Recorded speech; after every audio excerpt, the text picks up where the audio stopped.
Cuando vemos la vida de Cristo, cuando su ministerio comienza a tomar envión, muchas personas comienzan a saber de Él y se avalanchan sobre Él.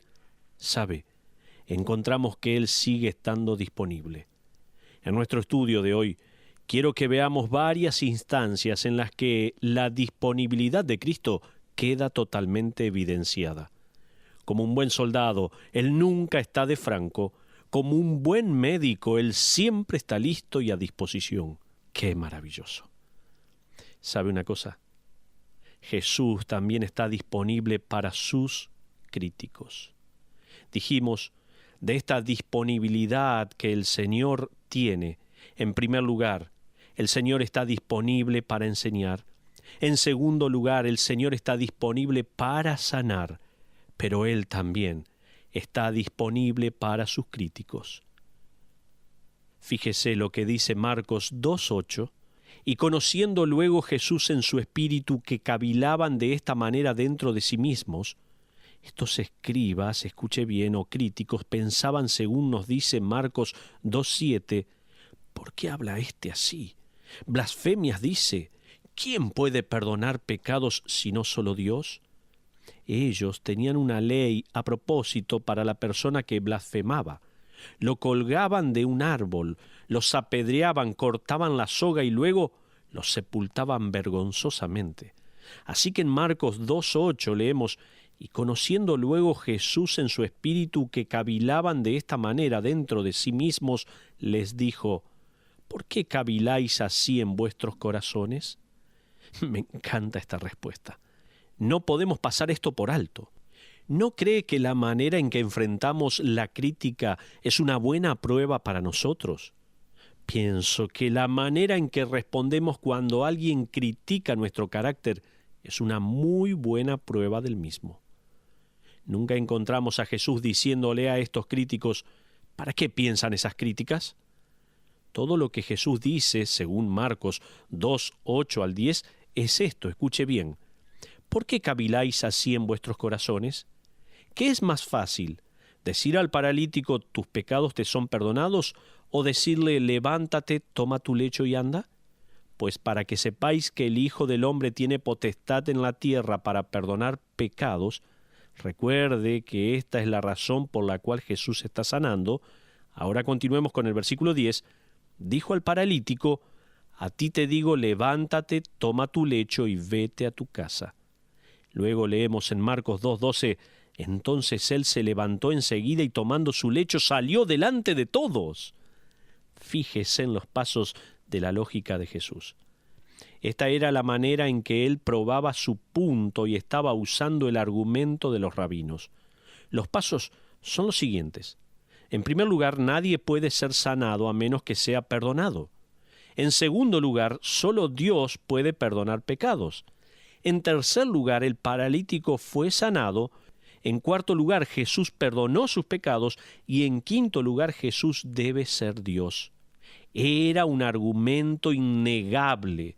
La manera en que Jesús lidia con sus críticos es fascinante. ¿Y qué médico era Jesús? Imagínese. Él acude donde está el enfermo, Él le da el diagnóstico perfecto, presenta una cura perfecta y luego paga la cuenta. ¡Qué médico!, ¿no? Ahora fíjese lo que dice el versículo 12. De manera que todos se asombraron y glorificaron a Dios diciendo, nunca hemos visto tal cosa. En otras palabras, están diciendo, hoy está pasando alguna cosa extraña aquí. Pero también Jesús estaba disponible para los marginados. Fíjese, por favor, Marcos 2, versículos 13 y 14. Jesús también estaba disponible para los marginados. Dice la palabra de Dios, Marcos 2:13, después volvió a salir al mar y toda la gente venía a él y les enseñaba. Y al pasar vio a Leví, hijo de Alfeo, sentado al banco de los tributos públicos. Ahora, Capernaum era la intersección de varias rutas comerciales. De hecho, para ir de Egipto a Galilea, uno debía pasar por Capernaum. Era un punto neurálgico y tenía una economía próspera. Ahora, había dos clases de recaudadores de impuestos. Había unos llamados Gabaí. Estos hombres cobraban impuestos por su propiedad, ganancias y lo que tuviera declarado. Era muy difícil para estos hombres hacerse ricos porque los impuestos que cobraban eran números fijos. Pero había otro tipo de recaudadores de impuestos llamados moques, y estos hombres se hacían ricos porque cobraban impuestos por todo lo que sus manos podían tocar. Si alguien pescaba un pez, no podía irse a su casa con él sin antes pagar un impuesto. Imagínese. Y estos individuos tenían el banco de tributos públicos en las intersecciones de los caminos, y ese pescador pagaría allí impuestos por sus pescados. Si alguien se había ido de compras y traía mercadería, tendría que hacer un alto en el camino y pagar los impuestos a uno de estos publicanos. Como las cosas no tenían una tasa fija de impuestos, ellos podían cobrar lo que querían y pasaban a ser muy ricos.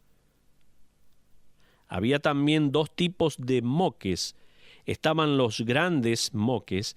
Uno de estos recaudadores contrataría a alguien para que se siente en la mesa de los tributos en su lugar para no perder su reputación.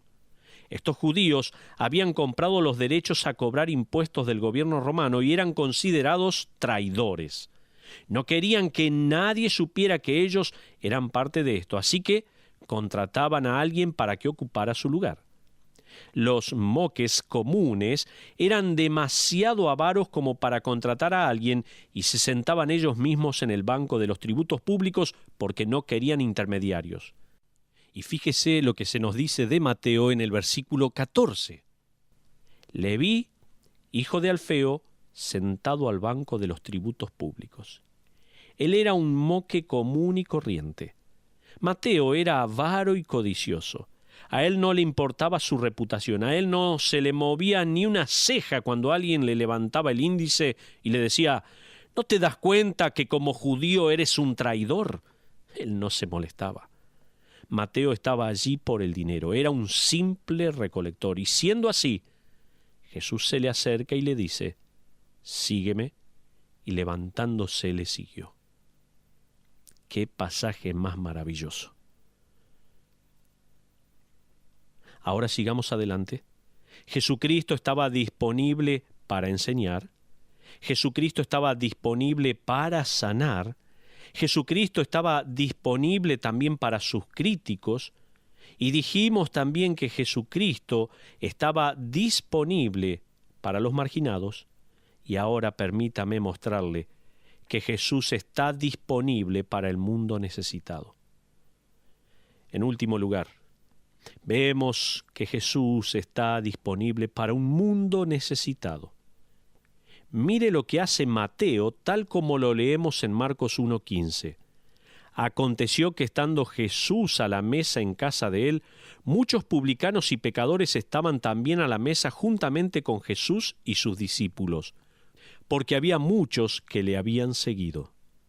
Mateo era un publicano.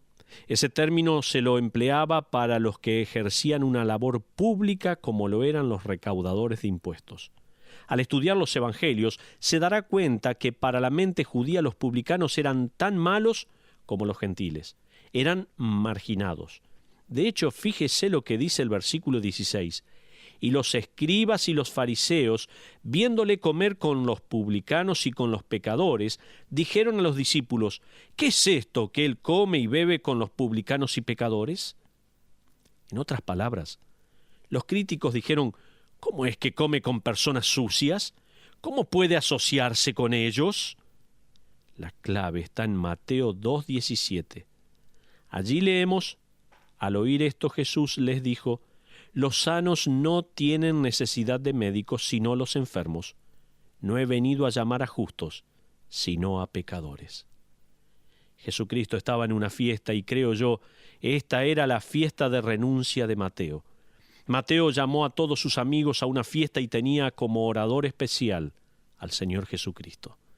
Él iba a renunciar a su puesto de manera pública. Él le iba a decir a todos los recaudadores de impuestos amigos, a todos sus colegas, que él renunciaría a su trabajo. Él ahora iba a seguir a Cristo. Así que Mateo, junto a todos sus colegas, hizo una gran fiesta. Ahora, Jesucristo estaba en medio de ellos. De hecho, ellos no estaban sentados sino reclinados. La costumbre era apoyarse en el codo izquierdo y mirar en dirección a la comida. Era algo íntimo, ya que si uno compartía un almuerzo o cena con otras personas, significaba que eran amigos cercanos. ¿Qué hacía Jesús en esta reunión? Jesús declaró: no he venido a llamar a justos, los justos no me necesitan, soy un médico, no atiendo a pacientes sanos, ellos no me necesitan, voy ante los enfermos, ellos son los que me necesitan. Recuerdo haber leído una historia contada por Hugo Ridwood, un viejo predicador inglés. La historia contaba de una mujer que vivía en la zona portuaria de Londres, y ella vivía con un hombre de origen chino y su bebé era mitad y mitad, cosa que en aquellos tiempos no era muy aceptable. Ella había sido marginada por esta sociedad. Esta mujer escuchó acerca de un estudio bíblico y decidió ir. De hecho, fue y llevó a su bebé. Disfrutó tanto su tiempo en la reunión que al otro fin de semana regresó. Finalmente, después de un mes de asistir, el vicario se le acercó y le dijo: «Señora, no quiero que regrese». La mujer miró al vicario con muchas preguntas en su mirada. Él le dijo: «Si usted sigue viniendo, estas mujeres no van a seguir viniendo a esta iglesia». Los ojos de la mujer se llenaron de lágrimas y ella le respondió al vicario: «Sé que soy pecadora, pero ¿no hay algún lugar en que un pecador pueda ir?». En los tiempos de Jesús había un lugar al que los pecadores podían ir. Podían ir a Jesús. Muchas veces, me temo, comenzamos nuestros programas y le decimos a la gente: si quiere a Jesús, venga y reúnase con nosotros. Pero si viene, actúe como nosotros, vístase como nosotros, sea como nosotros. Nos equivocamos. Jesús estaba dispuesto a estar con todos, tal como vemos en este pasaje. Permítame darle algunas verdades que necesitamos aplicar y que están relacionadas con la disponibilidad de Cristo. Son simples, pero a la vez muy profundas. En primer lugar, Jesucristo está disponible cuando usted admite que lo necesita. Es así de simple. Jesús está disponible. ¿Alguna vez le dijo que lo quería, que lo necesitaba? La pregunta es: ¿lo va a aceptar? Jesús está disponible. De hecho, Él murió por usted. Él derramó su sangre por usted. Si usted se da cuenta que lo necesita, permítame decirle: Él está disponible. Pero en segundo lugar, Jesucristo está disponible para otros cuando usted está dispuesto a servirle. Al leer estos versículos, es increíble ver la cantidad de cosas que se aplican a nuestras vidas. Le sugiero que lea y relea este pasaje de la Escritura.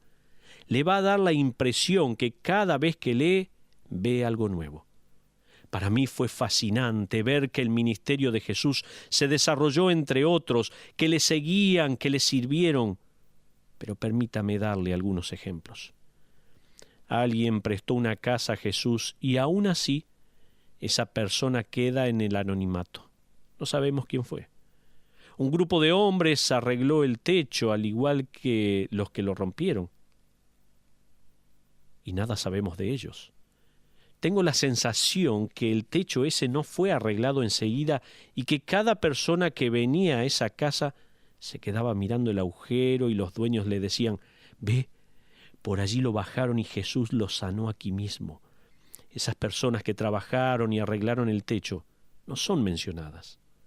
Había mujeres y quizás hombres que prepararon la fiesta para Mateo y sus amigos, pero no los vemos en el texto. Estaban preocupados preparando la fiesta y pensando: Jesús va a estar aquí. Él va a compartir el evangelio del reino y nosotros vamos a servir para que eso sea posible. Me encanta imaginar la historia de estos siervos que nunca vemos. Como ellos estaban dispuestos a servir, Jesús pudo compartir tiempo con otros. La pregunta entonces es: si usted le conoce, ¿va a servirle? ¿Va a servir al Señor? Recuerdo haber leído una historia que ocurrió justo después de la Segunda Guerra Mundial.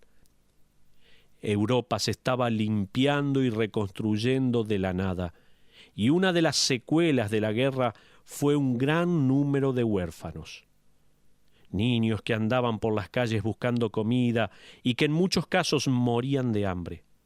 En esta historia que leí, un soldado se dirigía hacia las barracas de Londres. Al doblar en una esquina con su jeep, vio a un pequeño huérfano, y este pequeño estaba mirando la vidriera de una panadería con la nariz en el vidrio. Él se babeaba al ver el repostero hacer cosas ricas con la masa y luego ponerlas en el horno para después depositarlas en una bandeja allí a la vista de todos. El soldado frenó inmediatamente, fue junto al niño y le dijo: ¿Quieres un pastel de esos? El niño respondió: Sí, claro que sí. El soldado entró a la repostería, compró una docena de pastelitos, salió y se los dio al pequeño. Él se dio vuelta y comenzó a caminar hacia su vehículo cuando sintió que le tiraban de su abrigo. Al darse vuelta, vio al pequeño que mirándolo le preguntó: «Señor, ¿es usted Dios?» Amigos, la verdad es que Jesucristo ha venido y está disponible. Él necesita que los que dicen ser suyos sean pequeños Cristos. Eso es lo que la palabra cristiano significa. ¿Ha hecho posible que alguien se sentara en la fiesta?, le pregunto. ¿Ha posibilitado que alguien escuchara la palabra? Cuando la gente lo mira, usted puede preguntarse: ¿usted debe provenir de Dios? Le pregunto, ¿está disponible para los demás? Qué tremendo desafío tenemos para cada una de nuestras vidas. Estar dispuestos, disponibles para que Dios nos utilice. Le repito, 2 aplicaciones para nuestra vida. Jesucristo está disponible cuando usted admite que lo necesita. Y en segundo lugar, Jesucristo está disponible para otros cuando usted está dispuesto a servirle. Si usted sirve al Señor, Jesucristo está disponible para todas esas personas a las cuales usted está influenciando, animando, compartiendo, dándole algo de la palabra de Dios con un gesto, con una palabra, con una acción. Qué hermoso desafío para terminar nuestro estudio del día de hoy. ¿Está disponible para Dios? ¿Está dispuesto a servir a este buen Dios? Ruego al Señor que así sea. Vamos a terminar orando nuestro estudio. Padre, te alabamos, te damos muchas gracias porque vemos a nuestro amado y bendito Salvador que siempre estuvo disponible sirviendo a las personas. Te agradezco por esto. Te pido tu bendición sobre cada uno de nosotros y ayúdanos a que podamos pensar de la misma manera, a que podamos servirte y estar disponibles, como tantos de aquellos que no conocemos sus nombres, pero que hicieron tanto para que otros puedan conocerte. Te alabamos, te damos gracias y te rogamos que escuches cada una de nuestras decisiones de compromiso, de asumir el desafío, de servirte a ti, nuestro buen Dios. Pedimos todo esto en el nombre de Cristo Jesús. Amén.